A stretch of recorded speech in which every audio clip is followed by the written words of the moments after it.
新闻相对保洁，现在中国的怪事可以说是一件接着一件。在两会期间，习近平竟然被捕捉到了一个非常痛苦的表情，这种表情根本不应该在公开场合出现。在习近平，我们都知道他有2个杯子，他喝了1个杯子以后，居然整个脸纠结在一起，呈现一个非常痛苦的样子。那有人讲说，可能他喝的那一杯茶，第一个要么就太烫，要么就太苦了，才会这么痛苦。但不对哦，你想想看的，他不但是痛苦，而且他的整个身体纠结在一块。而且你要知道，他明明知道这么样重要的场合，他也知道有电视在拍着他，他怎么可能让自己的情绪这么明白的表露出来？所以这到底出了什么事？那只有这样吗？还不止。在我们看到两会期间，他竟然把赵乐际找到了旁边。赵乐际是等于说是中国人大的一个主席，他把叫到了旁边以后，指责点名他骂，指着整个文件，然后还敲桌子，然后赵乐际一旁非常谨慎小心的，这是一个公开的场合，这是一个中国在办大事的场合，怎么可能在这个众目睽睽之下直接修理你下面的人？好吧，你说只有在中共内部里面，只有在两会期间还不止。之前我们就讲过，一个黑头车居然冲到了新华门，直接冲到了新华门里面，旁边还有人讲共产党杀人。其实另外一个更可怕的，今天发生在河北廊坊三河市的燕郊镇旁边，居然出现一个大爆炸。这个大爆炸太不寻常了，因为这爆炸的威力连6公里外的门窗都会震动。到底什么样的爆炸会有这样的一个威力？刚刚讲，中国现在一件事情感觉上处于一种失控的状态，而这样的失控的状态接着下去，还会发生什么天大地大的事情呢？好，我们今天请到了平的采访首位的财经专家黄寿松，你好，大家好。好，这是美丽岛电子报董事长吴子嘉，大家好。好，第3位是资深媒体姚维珍，大家好。好，第4位是资深媒体黄伟汉，大家好，观众朋友大家好。好，第5位是政论专家林廷辉，大家好。好，第6位是资深媒体人张宇轩，大家好。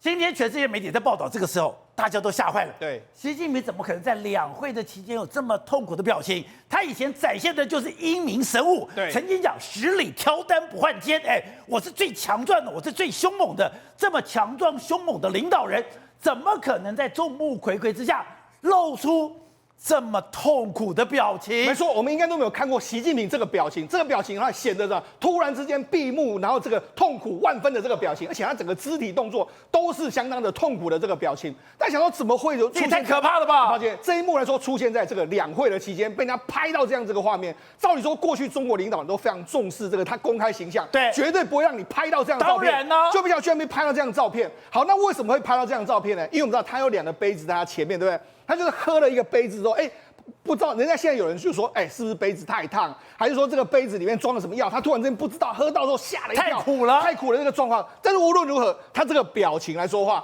外媒就说现在他的表情刚好诉说了中国目前的处境。不是这个感觉，是你感觉到你的身心都受到极大的压力，对，很痛苦。对，为什么？因为目前为止来说，中国内外交迫。里面来讲的话，宝姐，从3月7号江苏省的这个爆炸案，2个爆炸案都跟习近平有关，他大概也知道，这个当然就是冲着我来嘛，我是江苏人大代表团啊，你为什么在这时候爆炸呢？所以他是江苏人大代表团，就在人大开会的时候，两会的期间，竟然江苏的而且是公安处公安厅的楼顶爆炸。对，另外3月10号的时候，居然又有民众呢冲撞新华门的大门啊！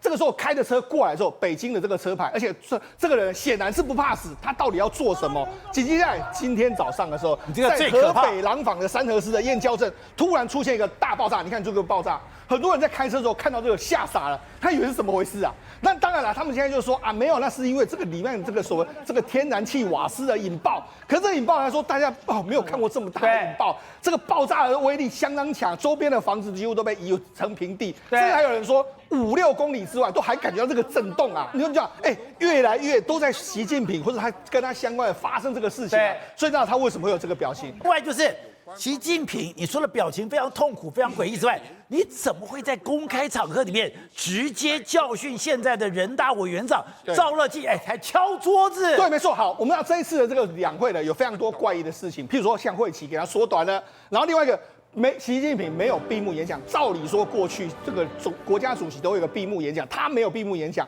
然后总理也没有记者会，他们现在都不对外说明这些事情。另外一个比较诡异的一幕是什么呢？那很多记者或者很多媒体都捕捉到了这个一幕，是什么？是什么？他公开训斥赵乐际，公开训斥。对，那赵乐际是谁？赵乐际是中国的人大常委的委员长，这也是一个国家级的领导人，就他当众训斥他。当然，过去的大家都从来没有看过这个画面。过去中国的领导人们从来没有在公开场合这样子的训斥别人，或者公开场合这样子好像有一点点不一样的这个意见表达出来，再让大家看到。人大委员长也算是第3号人物而且他这一幕是什么时候呢？宝杰知道，因为当时的是应勇还有这个张军他们在发表一些相关的这个政法的相关报告的时候，而且当时报告的时候呢，全场是一片寂静的，因为他们在听他的声音，所以这个声音其实是很小声的，就是说会场只有那个演讲的声音，但是他们都听到扣扣扣扣扣的声音。为什么有扣扣？大家想到底为什么会有扣扣扣的声音？就是习近平当时在敲桌怒斥赵乐际。所以我讲还不够，对，我还气到敲桌子。对，好，那为什么会有这样？你看后来你看赵乐际整个表情是相当的尴尬，这个很严肃这样状况。你看这好像是有一个上对下这样的状况，他就是很害怕。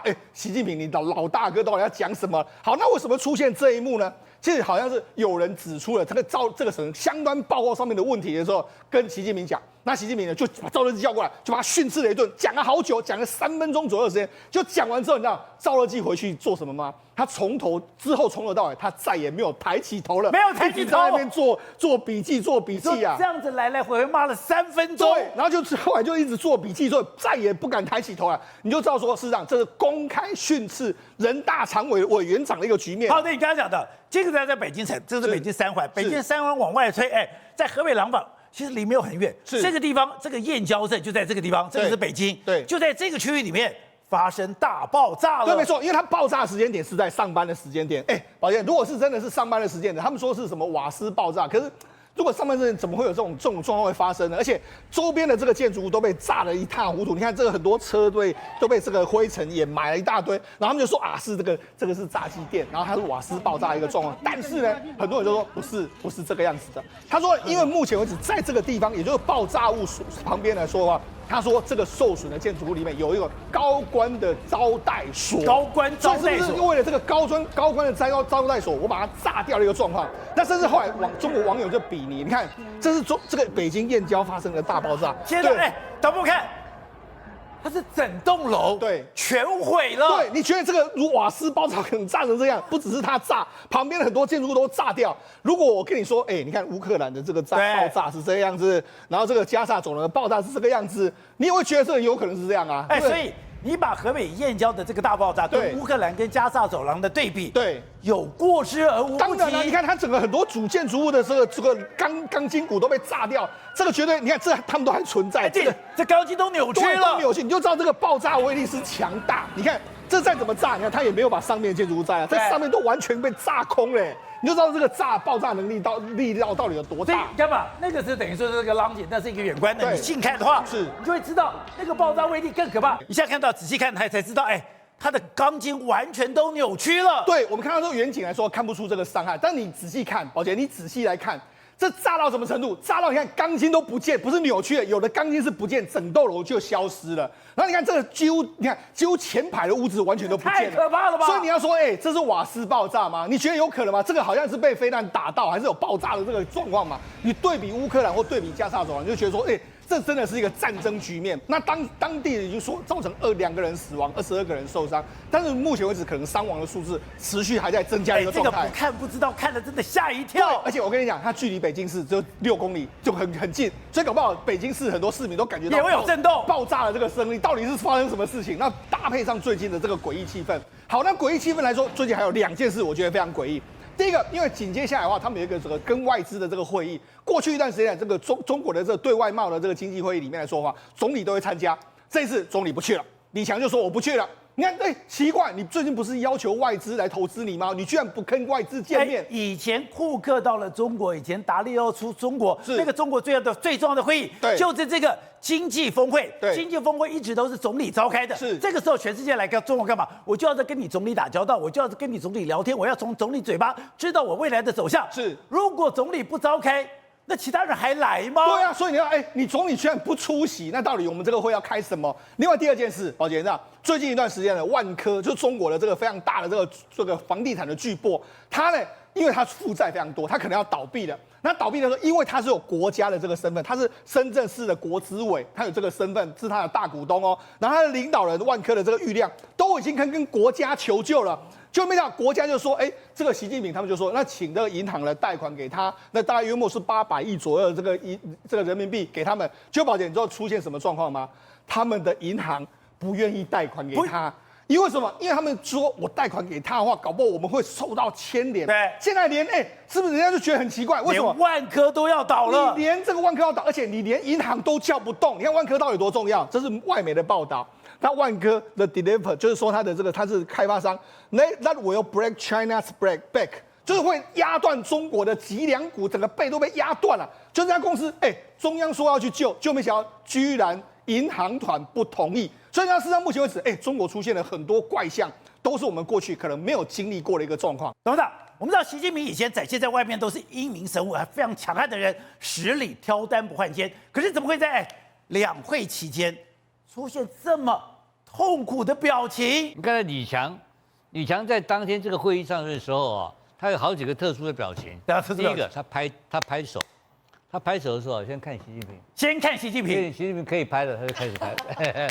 他从来没有，但是看着习近平拍，他开始跟着拍。这是。所以习近平没有动作，他不敢有动作，他跟着回。然后你看到第二层的这些老干部比较没有什么前途的人呢，都围在里面，懒洋洋的也有。所以各种拍手的节奏跟他们的表情，都跟他们的前途、跟他们的职务发生关系。但是整个来讲的话，就是说太监跟宫女的这个百分比是提高了。对，就是李强是大太监，对不对？从他的总理变成太监。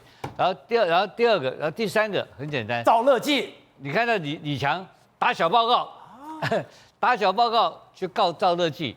然后李强拿个他们这个所谓的，因为是人大报告，对，人大报告是整篇报告一大堆嘛，好几万字。那其中有一部分讲到这个高检法，就是高等法院、最高法院跟最高检察院的工作报告。那工作报告里面呢，有一些部分啊，大概写的就是他们是照实报告嘛。可是我听说了，说讲到。在这个所谓的这个习近平这个打贪腐以来了他总共抓了好像100多万个官员。对。那问题就发生一个毛病啊，这100多万官员，你把它变成一个业绩了，你知道吧？那你要搞这个文革10年浩劫啊，搞了10年也搞了100多万个，你的效率那么高，所以他把这个东西呢，他这是打小报告，他就拿给习近平看。习近平看完之后呢，就去把赵乐际找来。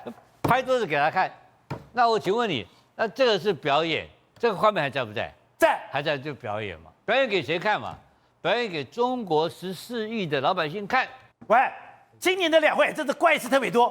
今天刚刚讲到，居然在开国际记者会的时候呢，有一个女记者，居然有一个人坐在第一排的人冲上去闹场，就现在。精彩了，他在中国大陆炸开了，有桃色，有各种传闻。今年两会太精彩了吧？这个我看得吓死了。而且观众朋友，我先跟大家讲这个画面呢，在这个央视转播当下是立刻回到主播现场，因为不知道接下来会发生什么事情啊。你注意看旁边左右2个随扈都冲上去了，因为可能记者会结束了今天记者会到这边就结束了以后，大家散场了，记者纷纷站起来，拿自己的笔电笔记本结果这女记者呢，她是坐在宝杰哥负责任讲第一排，但是不是在中间，是在右边没有错。然后呢，因为她整场记者会你倒带回去看，她不断的举手要发言，举了至少可能有10次以上了，没有叫她。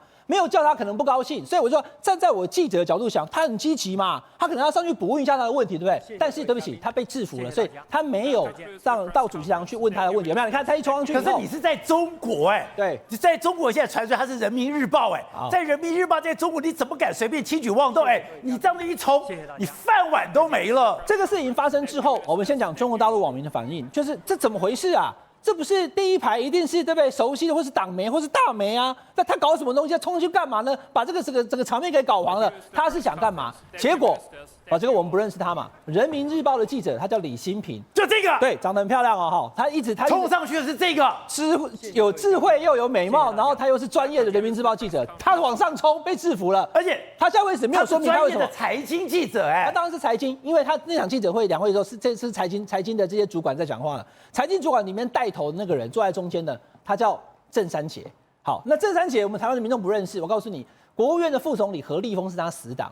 那郑三杰他什么来头呢？我们现在看到他已经坐在中间7个人，他坐在正中间了。你说这个就是郑三杰？他是国发委的这个就是这个党的书记，然后呢也是主任。他是国家发展与改革委员会的党委书记。那你今天两会之后的记者会由他来主持，坐在正中间，人家是个大官嘛，又是财经专业嘛，谁知道有一个人他叫蔡胜坤。今天我要跟大家讲什么东西要有所本，我真不认识郑三杰，我也不知道李新民是谁，但是这个蔡胜坤呢，他是从中国大陆跑去美国的独立评论员，开 YouTube 开油管，每天讲一些大陆的内幕，结果他就直接告诉你说，他先讲，他说郑三杰是什么人？他说郑三杰本来在厦门是一家工厂里面的技术员。然后呢，因为他有个死党，就我刚刚讲的何立峰，因为死党的关系，所以就平步青云啊，水涨船高，从厦门工厂的技术员干到浙江的省长，前一阵子还干安徽的省委书记，现在爬到了国发委了。然后因为何立峰是习近平最倚重的财经幕僚，对，财经的这个副总理，所以呢，他今天就这么重要的开记者会，没想到有记者一直举手，举手再问问财经问题也没事啊，对不对？记者会结束，你冲去干嘛呢？他说不是。他说这个人李新平是郑三杰的情人，所以呢，他是他情妇。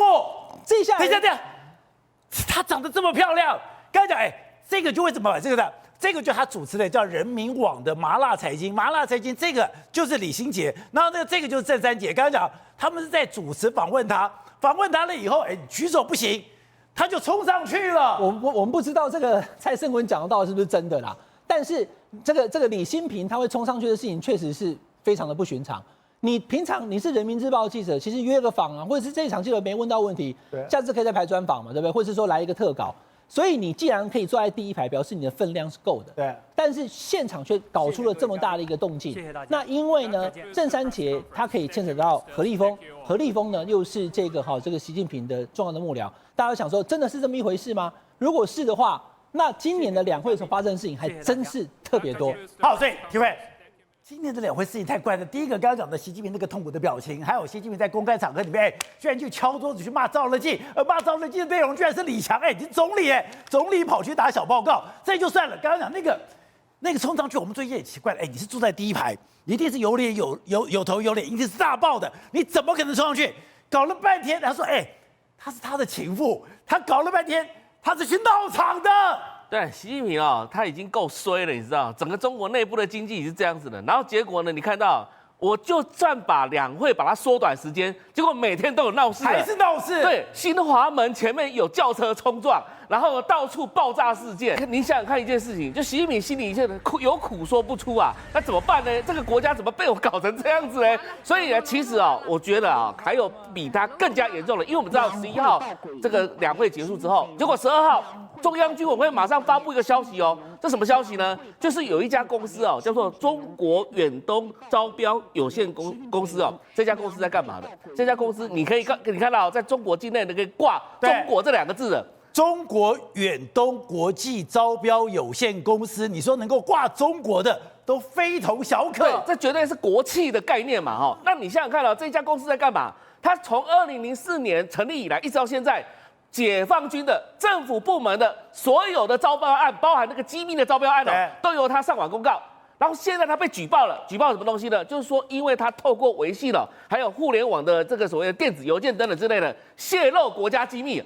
然后现在解放军要求，就军委会要求说，所有解放军的部门不能跟这家公司再合作了。这家公司来讲的话，等于是什么？它的所有业务全部都就解除掉了。那你想想看，在2004年能够拿5000万的人民币的资本来成立这家公司来讲，这家公司绝对背后有什么？有政府支持嘛？我们再回顾2004年那时候军委会主席是谁？就是江泽民，不是吗？然后后来才交给这个胡锦涛啦。所以你可以看到，这会不会又是一个什么东西？所以说，就你的这角度来看，这个爆炸啦，冲新华门啦都没有这件事情大，这个等于就是动摇解放军的根本。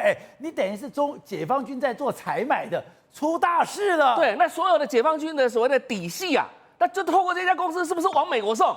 也就是说，习近平最在意的什么东西？其实那些爆炸案啊、陈情案啊、陈抗啊，那个对习近平来讲都小事情。重点是什么东西？枪杆子。那解放军底下的人烂透了啊，整个烂到哪里去了？这个是说所有的东西资料都往美国送。那所以之前不是在处理火箭军吗？对，因为火箭军资料不是在美国那边都拿到了吗？那现在来讲的话，因为它承包了非常多的战略支援部队，你知道战略支援部队在干嘛吗？我们说解放军有5大军种，陆海空之外就是火箭军跟战略支援部队。李尚福就是从战略支援出来的，对。结果李尚福现在也被拔关了，不是吗？被拔了。对啊，那战略支援部队里面重要2个东西，一个叫网军，一个叫太空军，他们叫天军。那这两个部门来讲的话，就是美国最在意的啊。所以这一家公司来讲哈，你想想看哦，这家公司它的公司总部在哪里？旁边这张图，它就在2环，就雍和宫的附近。雍和宫附近这家公司，这个它另外旁边有个单位叫做雍和宫旁边，对，它旁边有个单位叫中国国际文化交流中心。这个交流中心的这个主任啊，其实都是人大常委会的副委员长去兼任的。也就是说，这一栋楼都是政府机关，中间还升了一个5星旗。那在这种政府机关在国企当中，竟然还什么泄露国家机密给美国，所以泄露给国外不一定是美国。所以可以一件事情，习近平在心里想了什么呢？我的解放军不能打仗。我的解放军全部都是什么？都是你到底是忠不忠诚？到时候真的战争发生的时候，会不会枪杆子变成他对他自己？所以他没有可以相信的文官，他也没有可以信任的将军了。是啊，你看这家公司它承包过什么东西？人民解放军31003部队的这个 AI 智慧的这个标案哦，也承包过像包含昆明市的这些民兵的相关标案，还有这个什么有关发动机，就是有关于航空的太空事业的发动机的这个相关标案，这些都是他这一家公司承包。而且他这家公司成立之后很厉害，在全国21个省份啊，都各自成立分公司。所以他的这个绵密底细啊，因为有人怀疑说背后根本就江泽民的人马，或者是过往来讲军委会被推下来的人马。所以你说解放军里面最神秘、最核心的采购，就是由这一家公司负责的。这个远东采购公司居然涉嫌泄密了。是，那这家泄密整个来往的话，全部中断。然后现在军委会下令说不能跟这家公司来做生意哦。所以代表习近平心中，因为这军委会主席不就是习近平吗？习近平绝对知道这个整个背后的来龙去脉啊。所以呢，你可以看到现在你看，包含这个国防部长李尚福下来之后，结果换上董经去了。结果今天美国的这个前将军哦，就曾经嘲笑中国说，那10年内没办法打仗了，完全没办法打仗，因为给中国在10年也准备不好打这场战争哦。所以为什么说习近平有苦说不出，他的脸色那么难看？其实更重要的是，他枪杆子已经出了问题了。好，辉正，我们知道现在中国的经济是百病齐发，你有房地产垮了，你现在很多的经济都垮了。垮了以后有个非常关键字，他靠什么？他现在唯一最强的是电动车，电动车基本上在它 GDP 8%不高，但是它是唯一能够成长的。现在恐怖在哪里？恐怖的是，比亚迪之前不是很强吗？比亚迪之前都已经压过特斯拉，你压过特斯拉，照理讲，你已经是等于说是整个中国的领头羊。可现在比亚迪的市值居然突然的蒸发了20%，为什么20%？本来欧洲是它非常大的市场，现在它的车全部蹲在这个欧洲的广场，进不去了，是完全进不去哦。为什么？因为他们发现说，哎呀，你主要是品质控管太差，真的非常荒谬。第一件事情，在2024年1月的时候，伦敦有一个比亚迪的跟比亚迪产出的那个公车在伦敦跑失火了，所以后来发现比亚迪在英国失火。对，然后就这个，就后来一下子吓死人，那个伦敦的人命很重很贵耶，如果你想你搭这个公车，如果你真的出了什么事情，人命受到损害，赔死。所以说中国的电动车，我们要在中国失火事故不断就算了。你跑到欧洲失火，对，所以他这一把火，马上2000辆这个类似的公车全部都停驶，全部都叫回，所以你就知道这个一把火烧出了比亚迪的这个控管的品质的问题哦。还有哪里？日本，其实日本我们之前有提过，就它车子现在有刮痕，刮痕是所有事情里面最小，但是日本人你也知道，日本人就很严格哦，没有你给我拿回去重新弄。所以呢，日本的这边也是贴到铁板。还有哪里？欧洲发现说怎么比亚迪的车子运到我们这边欧洲之后一检查，里面都已经长霉菌了。后来才发现说车子长霉菌，他们就说车子会长霉菌的原因就是你有一道工程没有处理好，所以导致在整个运送的过程里面竟然长霉菌，所以他们就认为说比亚迪这控管真的不行，垮起来碎碎来这种傲高高。然后另外还有哪里的？还有泰国就发现说，他怎么他比亚迪的油漆跟它的塑胶竟然是分开的，送到这边我打开来车子竟然解体，要真的把修好嘛。然后呢，还有哪里最好笑的是以色列，为什么？他们说那个以色列比亚迪的车子停在那边，对不对？就后来发现它的车顶有一些人会把他的车子那个行李放在车顶嘛，因为车顶那个行李太重，就车顶现在凹了，然后车顶凹了。所以以色列的那比亚迪的高管说，你知道吗？我们的客户用一句话形容，就像是你去一个看起来很漂亮的一个饭店里面吃饭，结果发现你用的那个碗 Kiga。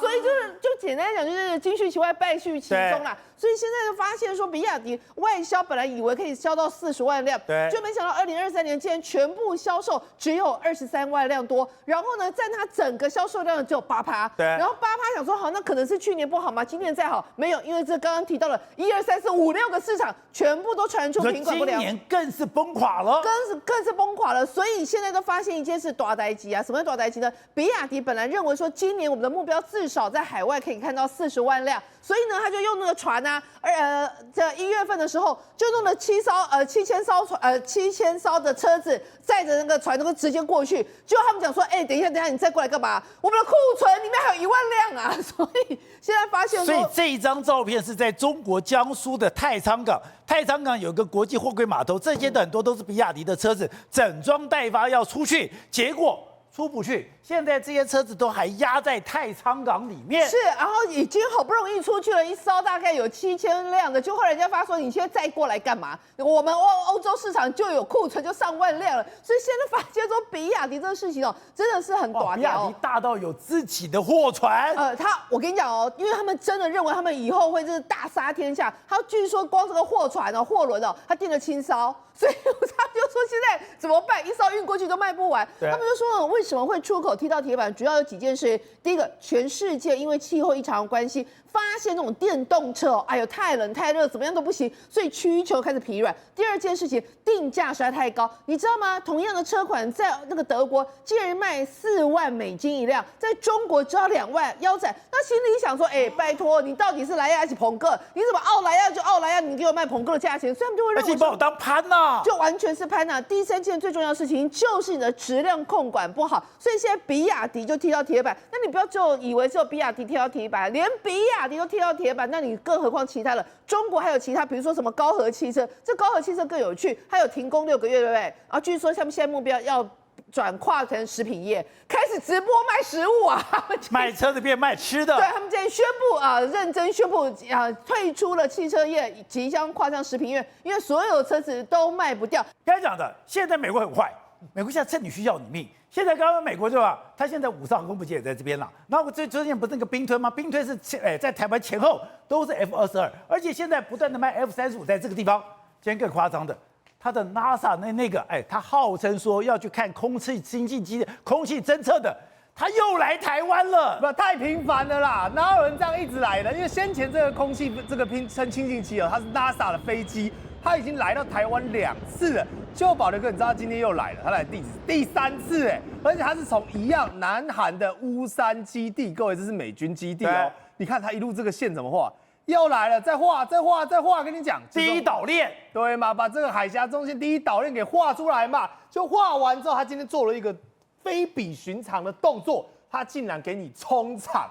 各位什么冲场？冲场什么时候会有？国庆大典的时候，有军事表演的时候，飞机比如说幻象2000摇滚，我们看基地开放的时候才会有冲场。你说这个是NASA，在台湾的机场，对，而且还是低空大概15公尺，各位啊，这个飞机要飞这么低哦，它也是有高难度跟危险性的。平常做这种都要特殊，但他为什么要去做这个动作？他跟你讲，因为我要测空气品质。你鬼相信啊？说我要测高雄的空气品质，然后连续来3次。所以很显然，这个美国的动作频频这台 DC-8，它是有它的目的嘛，而且跟各位报告，原本呢还有另外一台叫做 G3的也要来，那是因为它刚好在岁修，所以就没来了。否则你会看到2机搞在交错纵横，接连登场。那你讲这个怪事情到底为什么会这样？其实有一个计划已经揭露了现在美国的目的。这个计划名称很神秘，叫做迷雾计划。其实迷雾计划因为它是 MIST， 英文 NIST， 但其实它的整个中文翻译叫做什么？我们要评估在海峡两岸可能发生威胁的状况对我们的冲击以及影响。这个计划有多了不起？跟各位报告，不多，30个国家，高达260个哦，这种国会议员等级，大家全部共聚一堂。就他们评估出来的数据很吓人。如果把整个海峡封锁，你知道会损失多少金额吗？全世界10兆美金。他讲我们整个包括晶片啊，包括我们的航运啊，都有可能大量的损失。但讲白了，为什么要做这些动作？其实只是在替自己未来可能要替台湾伸出援手，提前背书。